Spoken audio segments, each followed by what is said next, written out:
Okay, who are we? Indigo children have been around for a long time. Some earlier examples are the likes of Joan of Arc and Vincent van Gogh. These are people who have been here before. They remember past lives and they remember being in heaven. When they come to Earth, they have a clear and concise mission. However, when they arrive, Indigos find that their heightened levels of sensitivity can become unmanageable. Indigos often use alcohol, drugs or fast food to manage their strong feelings, which they cannot shut down as society often expects us to.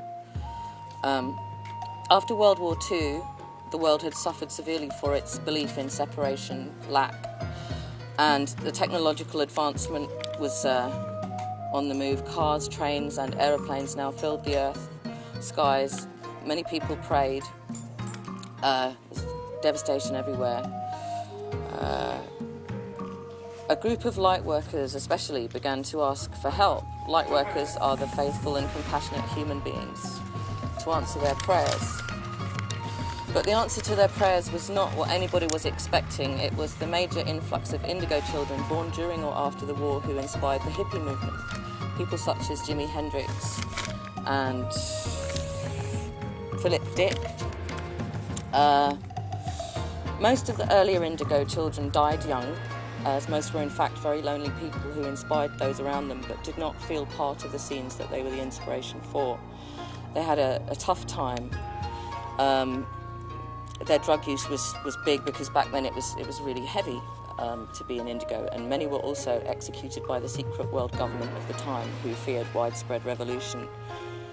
Indigos are often filled with a lot of rage, but despite this, unless circumstances get out of hand and they're not taken care of at the teenage years, which are the most important, and if their parents just tell them they're shit all the time and don't give them fresh fruit, vegetables, organic stuff that they like, and smoothies and natural stuff, then they can get out of hand, such as in the high school in Columbine.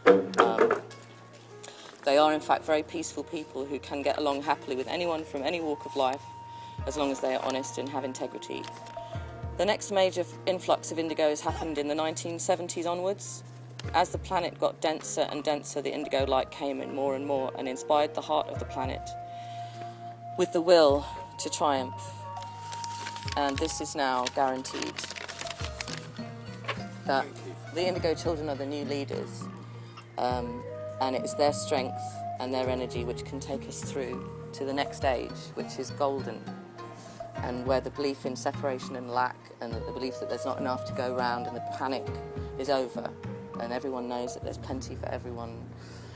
Everyone's got enough. We can all share everything we have, and we don't need to fight over it anymore. We've got no reason to have different nations and establish different borders to sort of establish these kind of walls which are not truthful, and they just create disparity, and the media will change as well when the indigos, which are coming in more and more and more and more and more, take over as we come to a time of truth where lies are no longer necessary. Thank you. Do you have a question? Well, it's a common question. I mean, I agree with a lot of that there is. I mean, you're using the term indigo. I don't know, but I know what you're talking about. But there's a lot of people, for reasons X, Y, and Z around the globe, and this is what I've discovered since being in the alternative culture for 40 plus years, whatever, that are not necessarily into that. And even there's people who are completely opposed or opposite. I mean, to get stereotype, I would recommend, fundamentalist Islam, etc. So what do you do? Well, in other words, it's not as simplistic as saying there's a bunch of indigos around, they're increasing, and the world was then going into the next stage. There's all sorts of people in all sorts of places, and Egypt was a great example. We thought Arab Spring, people on Facebook, there are lots of similarities with us, and all of a sudden there's an Islamist majority taking over, and not those people we thought we saw in the media at Tahrir Square. Because the majority in Egypt still are very traditional conservative, possibly. That's what we have to grasp, that there's a lot of other very different ways of thinking, going stronger in some ways. I mean, in terms of Islam, for example. What do you say? That's my point. We recognise that it is a leap of faith for any human being, regardless of what faith or cultural background they're from. So that is something that every single one of us has to do. And it's like, that is the same for all of us. We all have that fear of actually really admitting to ourselves what's really going on. I know for myself, I've used alcohol and drugs to suppress really saying what I would say and dealing with pain and stuff like that.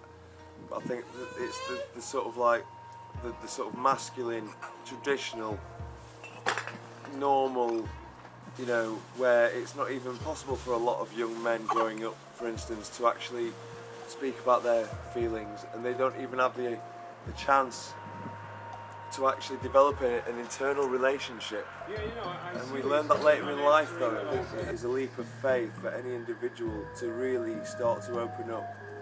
And it's almost like a term that coined itself in my head a few years ago was that it's actually easier for a man to admit he's gay than he believes these days. To actually say you believe and make a commitment to the fact that we're all brought up in church.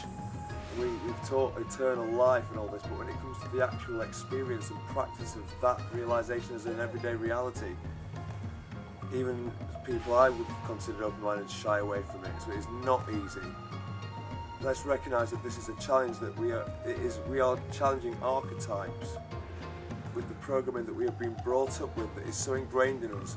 So we have to give ourselves a bit of a chance here to recognise together in a relaxed moment that we even have the intention to look at this.